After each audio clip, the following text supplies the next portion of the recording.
తెలంగాణ వ్యాప్తంగా ఒకే ఒక వార్త పెను తుఫాను సృష్టించింది. తెలంగాణ ముఖ్యమంత్రి రేవంత్ రెడ్డి సర్కార్కు ఊహించలేని బిగ్ షాక్ తగిలింది. అత్యంత ప్రతిష్టాత్మకమైన ఒక గేమ్ చేంజర్ లా తీసుకొచ్చిన హైడ్రా వ్యవహారంలో తెలంగాణ హైకోర్టు అత్యంత తీవ్రమైన సంచలన ఆదేశాలను జారీ చేసేసింది. హైడ్రా కమిషనర్ ఐపీఎస్ అధికారి ఏవి రంగనాథ్ ను ఆ పదవి నుంచి తక్షణమే తొలగించాలని, ఆయన స్థానంలో మరొక అర్హత కలిగిన అధికారిని తక్షణమే నియమించాలని రాష్ట్ర చీఫ్ సెక్రటరీ తెలంగాణ హైకోర్టు సూటిగా ఆదేశాలు ఇచ్చేసింది. మీరు విన్నది నిజమే. ఇదేదో సాధారణమైన అడ్మినిస్ట్రేటివ్ బదిలీ కాదు, లేదా రొటీన్ గవర్నమెంట్ ఆఫీసర్ షఫిల్ అసలుకే కాదు. గత కొన్ని నెలలుగా హైదరాబాద్ మహానగరంలో చాలా మందికి నిద్రలేని రాత్రుల్ని గడిపేలా చేస్తూ ప్రైవేట్ ప్రాపర్టీలపై విరుచుకుపడిన హైడ్రా బుల్డోజర్లకి హైకోర్టు వేసిన ఒక తీరులేని బ్రేక్ ఇదే. చెరువుల్ని కాపాడుతాము, ఎన్క్రోన్మెంట్ అన్నిటిని తొలగిస్తాము అని చెప్పిన రేవంత్ రెడ్డి ప్రభుత్వం ఎంత హంగామా చేసిందో ఆ హైడ్రా ఏజెన్సీని రాత్రికి రాత్రి సీన్ లోకి తీసుకొచ్చింది మన అందరికీ తెలుసు.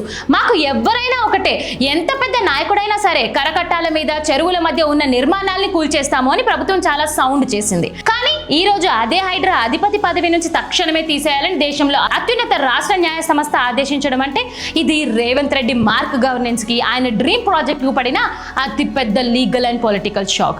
అసలు మీ అందరికీ ఒక సందేశం రావచ్చు. హైకోర్టు ఒక ఉన్నతాధికారి విషయంలో, ఒక కమిషనర్ స్థాయిలో ఉన్న ఐపీఎస్ ఆఫీసర్ విషయంలో ఇంత ఎక్స్ట్రీమ్ డిసిజన్ ఎందుకు తీసుకోవాల్సి వచ్చింది? న్యాయస్థానం అంత సీరియస్ అవ్వడానికి వెనుక ఉన్న అసలు లీగల్ ప్రాబ్లమ్స్ ఏంటి?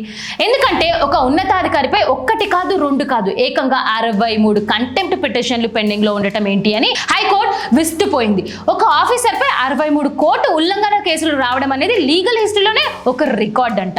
జస్టిస్ అనిల్ కుమార్ ధర్మస్థానం ఈ తీర్పు ఇచ్చిన సమయంలో చేసిన వ్యాఖ్యలు రాష్ట్ర పరిపాలన యంత్రాంగాన్ని, సచివాలయాన్ని పూర్తిగా కుదిపేశాయి. ముఖ్యంగా లోతుకుంట గ్రామంలోని 40 ఎకరాల భారీ భూ వివాదంలో శాంతి శ్రీరామ్ కన్స్ట్రక్షన్ దాఖలు చేసిన కంటెంప్ట్ పిటిషన్లపై హైకోర్టు తీవ్ర స్థాయిలో విచారణ జరిపింది.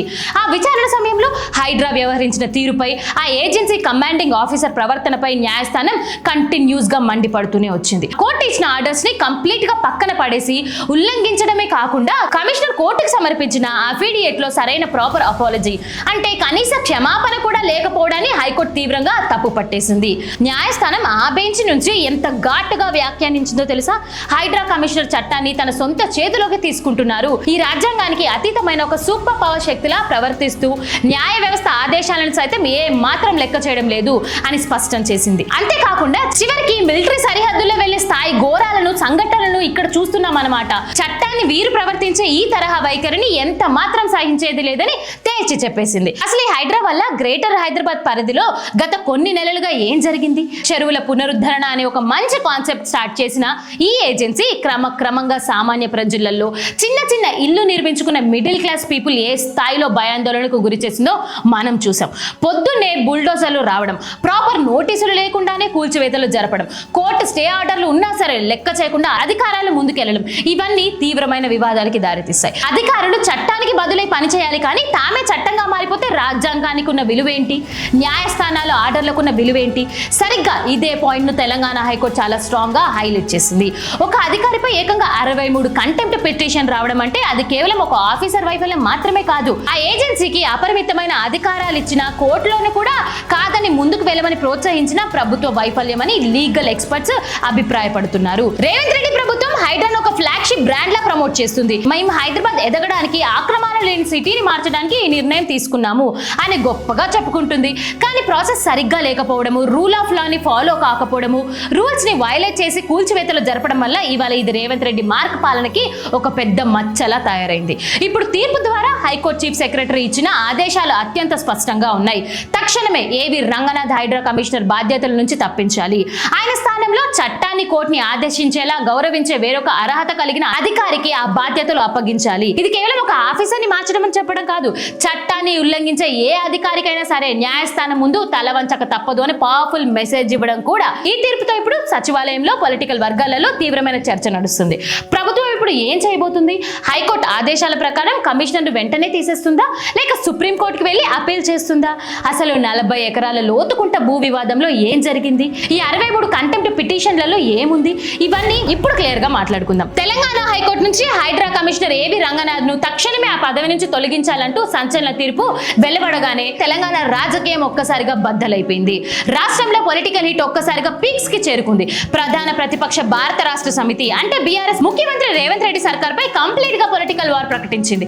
హైకోర్టు ఆదేశాలు బయటికి వచ్చిన మరుక్షణం బీఆర్ఎస్ సీనియర్ నాయకుడు ఆర్ఎస్ఎస్ ప్రవీణ్ కుమార్ గారు అత్యంత ఘాటుగా స్పందించారు. ఆ కోర్టు ఉత్తర్వులు వేరెవరిపై కాదు, సూటిగా ముఖ్యమంత్రి రేవంత్ రెడ్డి ముఖంపై పడిన ఒక డైరెక్ట్ స్లాప్ అంటూ ఆయన ప్రసంగించారు. హైడ్రా అనేది చెరువుల పరిరక్షణ కోసము, పర్యావరణ కాపాడడం కోసం తెచ్చిన ఏజెన్సీ కానే కాదు, కేవలం పేద మధ్యతరగతి ప్రజల ఇళ్లను నిర్దాక్షిణంగా కూల్చేస్తూ మరోవైపు కాంగ్రెస్ పార్టీలో ఉన్న బడ రియల్ ఎస్టేట్ శక్తులను, వాళ్ళ ఆక్రమ నిర్మాణాలను కాపాడడానికి రేవంత్ రెడ్డి వాడుతున్న ఒక పొలిటికల్ ఆయుధమని ఆయన విరుచుకుపడ్డారు. గత కొన్ని నెలలుగా హైదరాబాద్ లోని అనేక ప్రాంతాలలో సామాన్య ప్రజలు, మిడిల్ క్లాస్ ఫ్యామిలీలు పడుతున్న నరక యాతన, వారి ఆక్రోశాన్ని బీఆర్ఎస్ నాయకత్వం ఈ సందర్భంగా గట్టిగా ఎత్తి చూపింది. పగటి పూట కష్టపడి కడుపు కొట్టుకొని జీవితాంతం సంపాదించుకున్న డబ్బులతో ఒక చిన్న ఇల్లు కట్టుకున్న పేదవాడు కనిపించగానే కనీసం ప్రాపర్ నోటీసులు ఇవ్వకుండా, అప్పీల్ చేసుకునే టైం కూడా ఇవ్వకుండా బుల్డోజర్లు పంపిన అధికారులు, కాంగ్రెస్ పెద్దలు ఈ పార్టీ అగ్రనేతల ఆక్రమ నిర్మాణాల జోలికి ఎందుకు వెళ్లడం లేదు? వాళ్లకు ఒక న్యాయం, సామాన్యులకు ఒక న్యాయమా అని చాలా సూటిగా ప్రశ్నించింది. అంతేకాదు, తెలంగాణ మాజీ ముఖ్యమంత్రి బీఆర్ఎస్ అధినేత కేసీఆర్ గారు గతంలో ఇచ్చిన తీవ్రమైన హెచ్చరికను బీఆర్ఎస్ నాయకులు ఈ సందర్భంగా మరోసారి రాష్ట్ర ప్రజలందరికీ మళ్ళీ ఒకసారి గుర్తు చేశారు. రేపు తెలంగాణలో బీఆర్ఎస్ మళ్ళీ అధికారంలోకి రాగానే తీసుకోబోయే మొట్టమొదటి కేబినెట్ నిర్ణయం ఏంటో తెలుసా? రేవంత్ రెడ్డి తీసుకొచ్చిన ఈ అక్రమ హైడ్రా ఏజెన్సీ కంప్లీట్ గా శాశ్వతంగా రద్దు చేయడమే అని చెప్పి ఆయన గుర్తు చేశారు. బీఆర్ఎస్ హెచ్చరికలు అక్కడితో ఆగలేదు. కేవలం ఏజెన్సీ రద్దు చేయడం మాత్రమే కాదు, కోర్టు ఆదేశాలను డిస్రెస్పెక్ట్ చేస్తూ స్టే ఆర్డర్ను పక్కన పడేసి చట్టాన్ని తమ చేతిలోకి తీసుకున్న ప్రజలను భయాందోళనకు గురి చేసే ప్రతి అధికారిపై, ఇళ్లను అక్రమంగా కూల్చేసిన ప్రతి ఒక్కరిపై లీగల్ ఎంక్వైరీ జరిపిస్తామని చెప్పారు. చట్టాన్ని ఉల్లంఘించిన అధికారుల్ని వదిలేదే లేదని, వాళ్ళని జైళ్లకు పంపించి తీరుతామని సంచలన హెచ్చరికలు జారీ చేశారు.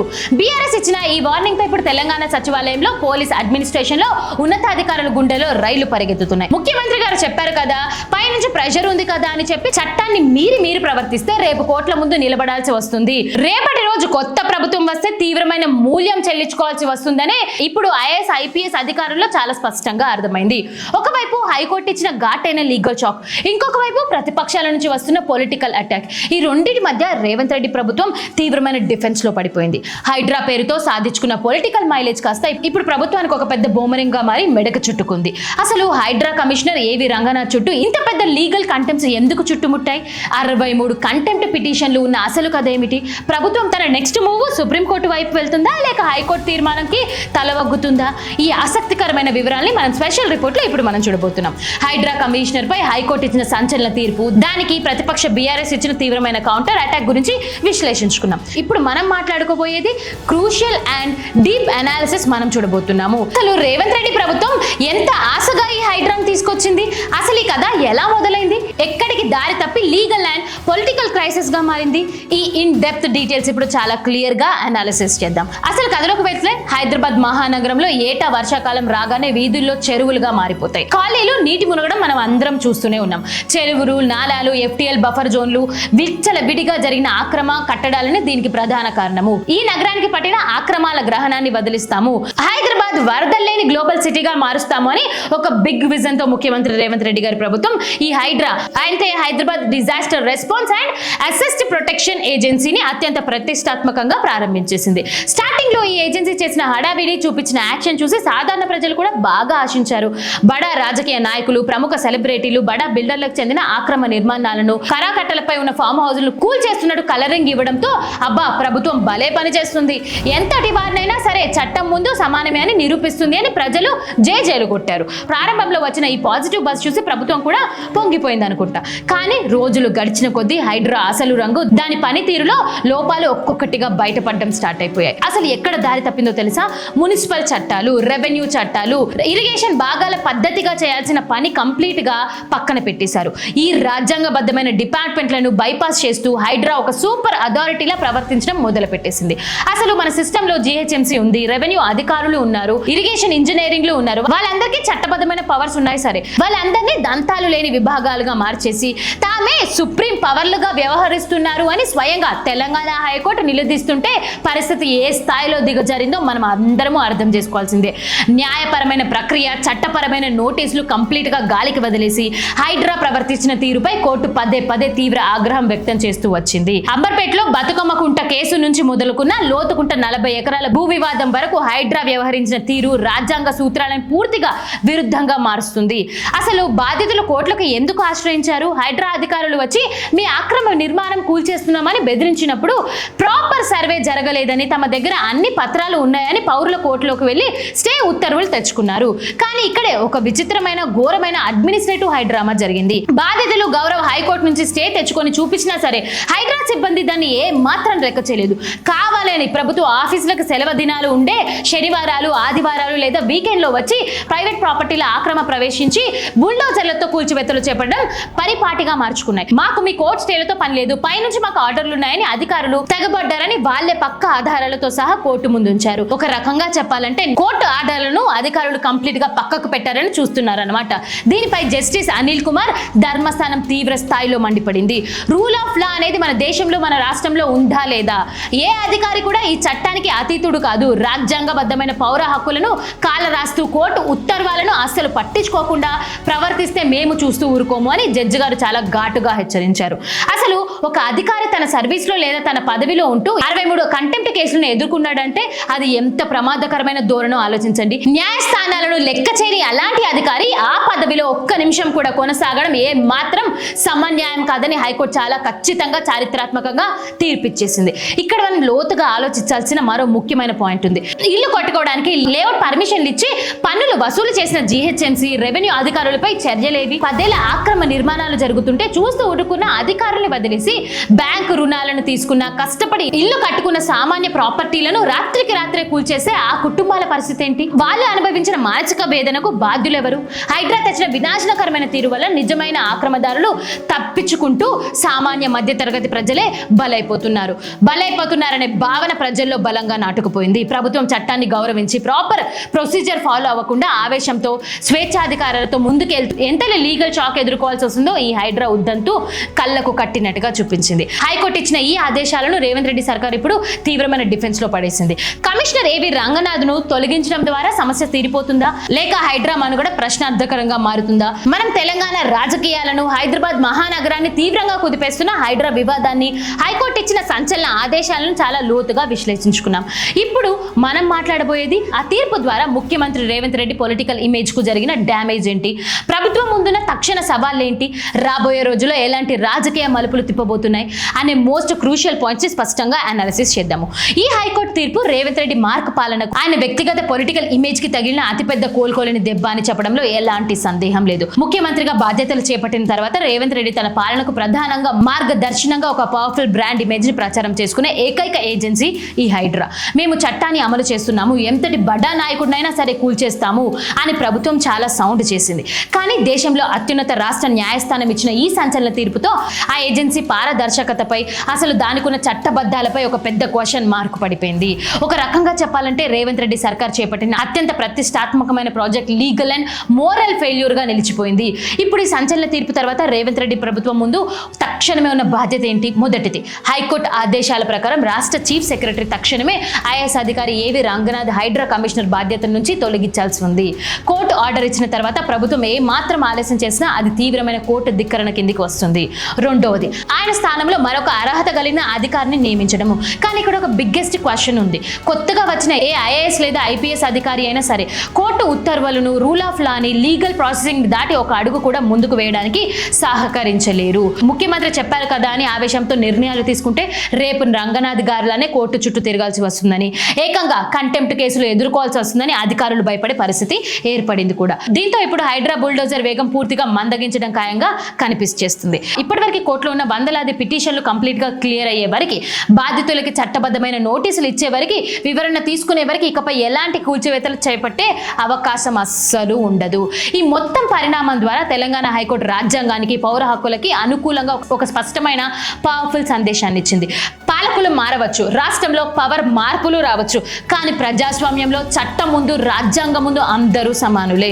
అధికారం ఉంది కదా అని తాము అనుకున్నది నెరవేర్చుకోవడానికి ప్రజల ప్రాథమిక హక్కులను కాలరాస్తే న్యాయస్థానాల చట్టాలు పౌరులకు ఖచ్చితంగా రక్షణ లభిస్తుంది అని ఈ చారిత్రాత్మక తీర్పు మరోసారి నిరూపించింది. ఇప్పుడు ప్రభుత్వం ముందు 2 మార్గాలు మాత్రమే ఉన్నాయి. ఒకటి, హైకోర్టు తీర్పుకు తలొగ్గి రంగనాథ్ను తప్పించి హైడ్రాకు అసెంబ్లీలో స్పష్టమైన చట్టబద్ధత కల్పించడము, నోటీసులు ప్రాసెస్ పారదర్శకంగా మార్చడము. రెండోది, ఆ ఆదేశాలపై సుప్రీంకోర్టుకు వెళ్లి అపీల్ చేయడము. కానీ 63 కంటెంప్ట్ కేసులు ఉన్న నేపథ్యంలో దేశ అత్యున్నత న్యాయస్థానంలో కూడా ప్రభుత్వానికి ఊరట లభిస్తుందా అంటే అదొక పెద్ద అనుమానంగానే మారిపోతుంది. రేవంత్ రెడ్డి ప్రభుత్వం ఈ ఊహించని కోర్టు షాక్ నుంచి ఎలా తేరుకుంటుంది, హైడ్రా భవిష్యత్ ఏంటి, ప్రతిపక్షాల పొలిటికల్ అటాక్ ని రేవంత్ రెడ్డి ఎలా తప్పించుకుంటారనేది రాబోయే రోజుల్లో వేచి చూడాల్సిందే. ఇది ఇప్పటి వరకు ఉన్న బిగ్గెస్ట్ అప్డేట్. నిజాయితీ గల నిష్పక్షపాతంగా మీ గొంతుగా నిలబడడమే మా లక్ష్యం. చూస్తూనే ఉండండి భారతవాస్. ఇలాంటి మరెన్నో పొలిటికల్ అప్డేట్స్ కోసం, మరెన్నో విషయాల కోసం ఫాలో అవుతూనే ఉండండి భారతవాస్. జై హింద్.